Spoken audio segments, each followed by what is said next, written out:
আপনারা দেখছেন পাহাড় ঘেরা, পাহাড়ের বুক চিরে পাহাড় কেটে কেটে এই বাড়িগুলো তৈরি। প্রত্যেকের একটা করে নিজস্ব ঘাট আছে। এই ঘাটগুলোতে ওরা নিজস্ব বোট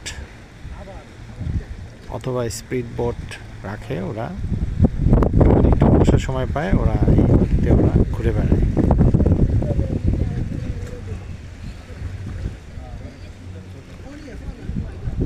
আমরা আজকে এসেছি 3টা ফ্যামিলি ঈদের পরে, আজকে ছুটির দিনে।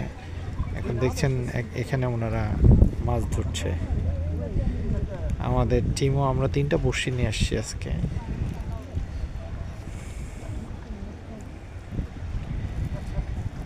চমৎকার জায়গা, দেখছেন একটা ট্রেনের ব্রিজ, এখানে অনেকগুলো ছোট ছোট বোট, মাঝারি টাইপের বোট। এই জায়গাটা ফিশিং এর জন্য বেশ ভালো। এখন দেখছেন আমাদের টিম, আমার ছেলে তাশরিফ, সুজন ভাই, জাহিদ ভাই, এরা আসছে মাছ ধরতে। ছোট ছোট কিছু বিপদ। ও আপনারা দেখেন একটা মাছ পাওয়া গেছে অলরেডি। এটা বাংলাদেশের চ্যাং ফটকা ফুটকা পাওয়া যায়, তো ওই মাছের মতো দেখতে। Very good.